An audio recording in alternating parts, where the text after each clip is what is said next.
Welcome back. Who could forget the inspirational message of CMU professor Randy Pausch, who passed away a year and a half ago from pancreatic cancer. His last lecture touched the hearts of millions of people around the world. A video of the lecture became an internet sensation, his book a bestseller. And today his message about celebrating life and following your childhood dreams lives on.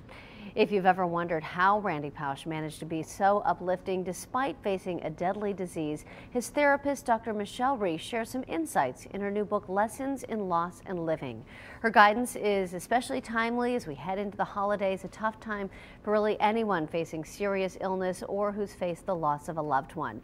And we're pleased this morning to welcome Dr. Reiss to the show. Thanks for joining us. Thank you very much for having me. So what was it like counseling Randy Pausch and his wife, Jay? It was truly amazing. Randy, in the last 18 months of his life, touched and inspired more people than most of us will in a lifetime. Yeah. And he did that, I think, because he was the epitome of grace under fire. And that was his gift to all of us. It was a gift. Do you think we all have the capacity to do that to some degree? If we throw in the to some degree, yes, I'm not sure we can all be a Randy Pausch. He was a pretty amazing man. But yes, I think that we all have the ability, we're amazingly resilient creatures, to rally and to do better than we think we can do. Yeah. He believed that, and that's what the stories in the book are about. Sure. People can do that, not just a Randy Pausch. Well, and he really was so inspiration to so many people, and his book lives on in his words. In your book, tell me why you wanted to write this. It actually was Randy and Jay Pausch's idea. They felt that the work that we did together was really useful, and because they are incredibly generous people, wanted to share those lessons or gifts with other people. And I decided it was my time to pay tribute to lots of heroes that I've worked with and known, and hopefully it's a fitting tribute to Randy. Nice. Well, this is with the holidays starting this week with Thanksgiving. It can be a difficult time for a lot of people who've dealt with loss, whether it's recent or even some time ago, or if they're facing someone who's ill right now. Any advice for those people as they're going through this holiday season? Yeah, and advice for the rest of us too, because we all know some of those people. Right. You know, the holidays are supposed to be about giving and caring and sharing, and for many of us they wind up being about shopping and getting and overeating. This holiday coming up is supposed to be about being thankful. So if you're the friend of someone who's suffering, whether they're ill, they've lost someone, be there, find a way to be there. If there's not room at your table, hopefully there's room in your heart to send a note, make a phone call, say I'm thankful for you. Nice. Something you're as simple having a as hard that. time can make an amazing difference, because those experiences are very isolating experiences. This time of year in particular, because there's almost this manic-like positive anticipation. So if you're unhappy, if you're lonely, if you're ill, if you've just lost someone, you feel so out of sync with the rest of the world. Probably afraid to share that with other people. Absolutely, and so you withdraw because who wants to ruin everybody else's party? Right. And so those people wind up feeling so isolated, and it's easy to go from feeling isolated to feeling alone, to feeling unloved, to feeling unwanted.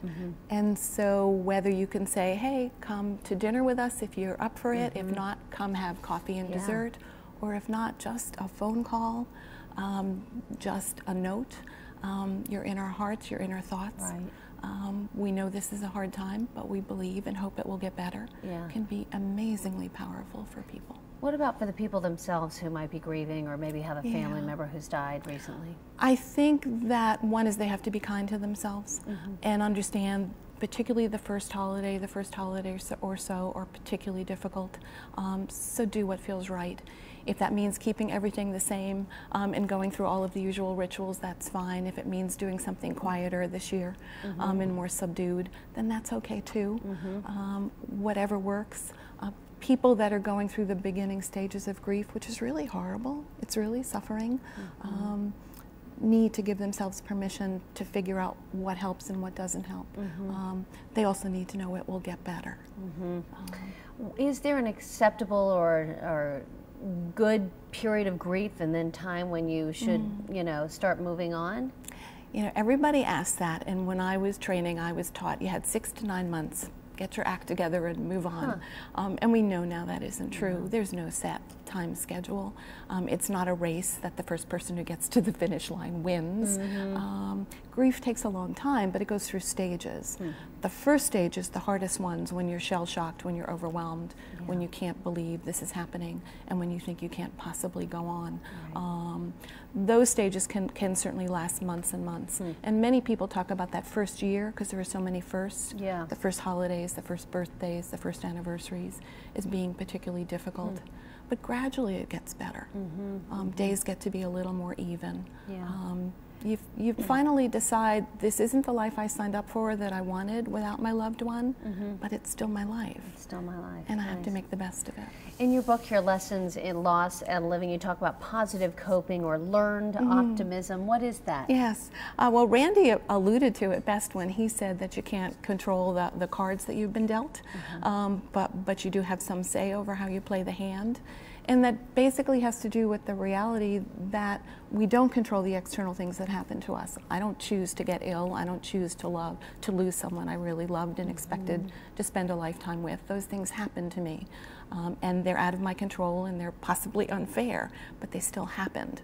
So I have to find a way to turn it around in terms of, okay, that happened. Now, what can I do? What do I have control over? What can I make different? For the person that's seriously ill, it's, as for Randy, I have this horrific illness. It may ultimately take my life, but not today, probably not tomorrow, and maybe not the next day. So it's my life, so seize the day. Choose what you want to do. Choose what's important to you, what really matters. That's what Randy and Jay did. Yeah, wow. Well, if we can learn from them and learn from your words, Doctor, thank you so much for joining us. Thank you very much. And if you'd like more insight on how to confront serious illness and grief, pick up a copy of Lessons in Loss and Living by Dr. Michele Reiss. It's filled with real-life examples and practical advice on how to develop strength and courage in dark times. It's available online and in bookstores now.